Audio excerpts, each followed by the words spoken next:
Hello everybody and welcome to Eye Opener. This is Dr. Mridula V. Amarnath here. So today I'm going to discuss a topic which is very important to both in your clinical practice and as well as in your MCQs, and that is thyroid associated ophthalmopathy. So it's important that we know about the pathogenesis, along with the signs. The signs are very important, and finally the management part of it. Okay, so let's begin with thyroid associated ophthalmopathy. So one thing that you will have to remember is this is the most common cause of both unilateral and bilateral proptosis among adults.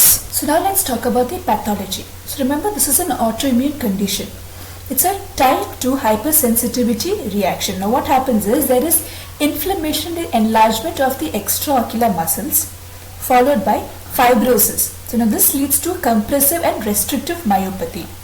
Along with that, there is also infiltration of the inflammatory cells in the orbital fat. Now coming to the symptoms. So the earliest symptoms are, one is excessive lacrimation, grittiness and photophobia.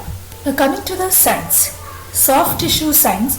Now periorbital and lid edema with conjunctival injection. Now this is called as Goltzier's sign, and which is the earliest sign in TAO. So next, coming to the eyelid signs. This is quite important. Try and remember the signs.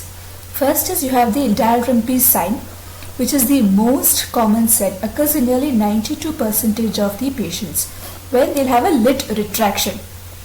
This is due to the increased sympathetic tone causing contraction of the Muller's muscle.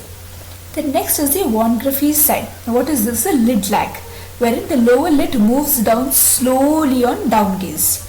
Next is a Kocher's sign. This is a frightened or a staring appearance. Next is you have a Stellwark sign, reduced blinking frequency.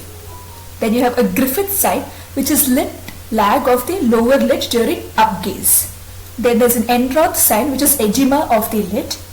Gifford sign, which is difficulty in the eversion of the upper eyelid. Then you also have the Rosenbach sign, which is tremors of the closed eyelids. Mebius sign, where there is weakness of convergence, and Jelinek sign, which is abnormal pigmentation of the upper eyelid. Fine, so have a look at this image. Can you tell me which sign is this? Yes, it is the characteristic Dalrympe sign, which is nothing but the lid retraction sign. Have a look at this image. This is the characteristic Von Graeff's sign, wherein you will notice that there is a right eye lid lag on the down gaze.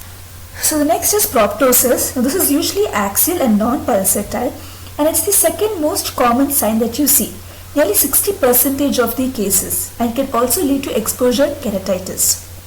Then you have restrictive myopathy, wherein the ocular motility is restricted initially because of edema and later because of fibrosis. Now this will lead to diplopia, squint and loss of Bell's phenomenon. So what is the sequence of involvement? First is the inferior rectus, followed by medial, superior and lateral rectus. So as a result, the earliest restriction is usually elevation because of contracture of the inferior rectus, and then followed by abduction. And then in some cases you will also see compressive optic neuropathy, which can lead to a visual loss. So now let's come to the last part, which is the treatment. So initially you give them a supportive care.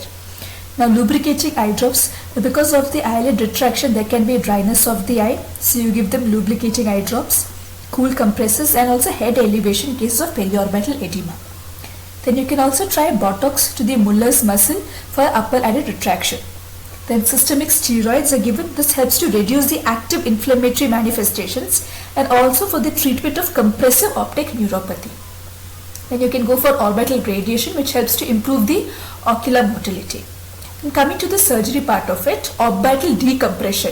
Now, this is done in cases of compressive optic neuropathy or for proptosis by expanding the orbital volume either by removing the fat or bone. So with that, we come to an end of this session. All you have to do is just remember these key points, and that will definitely help you in both your MCQs as well as in your clinical practice. So have a great day. Thank you. Bye-bye.